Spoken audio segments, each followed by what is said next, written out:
All right, here we go. Part three. So if you want to guess what happened, I didn't get in. I got all the way to the front and to the gate. I had my wife's baby bag, and they were starting shutting the doors, shutting down the metal detectors, and starting to inform all 8,000 of us that they're at capacity and we could not get in. So now what you're seeing is everybody rushing over to the overflow. That was like, hey, we're at capacity. No one else can get in the building. If y'all go around the building to the backside, then you can get into the overflow area and you can hear and see a couple of things. That's the best thing we can do for you. So, of course, people got upset, got angry because we spent $40, $50 for parking, and people came from Canada and Africa and everywhere else to come to this event, and they couldn't get in. So, I was just trying to keep my cool because, you're dealing with all different type of spirits and all this other stuff. So I'm very upset because I got my wife's baby bag and I have her phone in the baby bag. And so she got with a security guard and they sent somebody out, get the bag. And she was able to call me, let me know. I'm like, hey, baby, go ahead. Enjoy the opportunity. Enjoy the worship. You got Joshua with you. Just have an amazing time. I'm going to hold it down out here. But so once I realized there's no getting in, let's go to the overflow.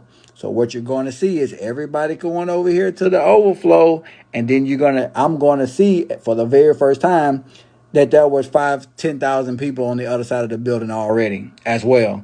So not only did you have 10,000 people on one side, another 10, 15,000 on the other side, and then the back end, it was just pandemonium, people everywhere trying to get into the building. So everybody you're seeing right here couldn't get in. This is after the fact. This is not walking up to the event.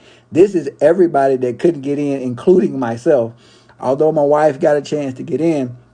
So I'm like, oh, this is why we couldn't get in, because they had all gates open and people were just flooding into the building. So I'm not upset about it because we all need prayer and we all need to get together as believers and we all need, to have an awesome, amazing time and experience. So I didn't get a chance to experience it the way that I wanted to, the way I drove all them hours to actually get there and stay in the line for 4 hours, 3 hours to get. But my wife got a chance to get in. My son was in there. So I'm like, okay, I'm still good. I'm good. She's in the atmosphere. She's in the presence of what's going on. I'm good. I'm outside. I'm still gonna hold it down, do what I gotta do out here. So I'm walking up to the gates on this side of the overflow just to try to see, like, hey, are they letting anybody else in? Because when we first turned the corner, a whole bunch of people was going in. So it's like, oh, they're not checking no metal detectors. They're not doing it over here on the overflow. They're just letting people in. But by the time we walk around, it's already at capacity. And we still got another 3,000 people trying to still get in and hope that they will allow them to get in. If you came from our side where the sun was on, you wanted to at least get a little air condition because it was hot. And you sat and you stood in the line for 3 hours or 2.5 hours, or however long you was in the line. So you really just wanted to, get some AC, cool off or whatever. Because some people walk for like a half a mile, park their car a ways away. Because if you didn't want to spend the $40, $50 to park, you parked probably, half a mile away or a mile away. So now you've walked that far and you stayed in line and you didn't get in and the sun is still out. And then you had to walk all the way back to your car. So it was very tough for a lot of people. I always try to make the best out of every situation. But we parked close by, so we didn't have to walk that far. And I could go back to my truck. But I'm like, okay, well, we come to pray, so we could pray outside. We don't have to be inside to pray.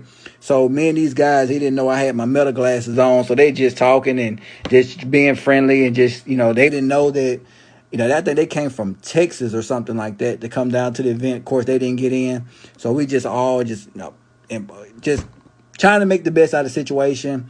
Talking about what we're going to pray about and all this other stuff and just touch base with each other. And I'm telling him about what happened on the other side. I'm like, look, y'all got it good on this side because it's shaded. the building is blocking the sun over here, so it's good. Over there, we had people falling out and everything. But this is part 3 to the video. If you want to go back, check part 1 and part 2 out. It kind of explained a little bit about what's going on. Because if you don't know what's going on about Access and Church 2819 in Atlanta in the State Farm Marina, you lost. Like, what is going on? Go back, check out the other videos to kind of explain it a little bit more. But these are the people. Everybody you see did not get in. Everybody you see could not get into the overflow, and it's everywhere. So, but you see those people right there directly in front of me, like they formed a group. It was probably about 2,000 of them, and at least about 1,500. All of them started getting together and joining their arms and praying and all that good stuff or whatever. So I'm like, all right, cool. This is now it's time because the event's getting started right now. We think they shut the doors probably like 15 minutes to the event actually started. They kind of just, shut everything down more so than at capacity, because my wife was saying that it was a seat beside her. And my wife was thinking there's probably about a couple hundred seats that were vacant in there. But of course you couldn't tell. I mean, they couldn't tell how many people was actually in there. It was kind of this first time doing it like this. So I don't blame them for how everything worked out. It could have been done logistically a little bit better, but hey, at the end of the day, man, you got this type of turnout to pray, whether we're on the inside, whether we're on the outside, whether we're in the sun, whether we're in air conditioning. Man, look, the people in the Bible went through way worse than just standing in line for 3 hours. So I chalk it up. Let's go pray. Let's go enjoy this time and opportunity and just keep pressing. Y'all, God bless you, and continue to be great and continue to pray.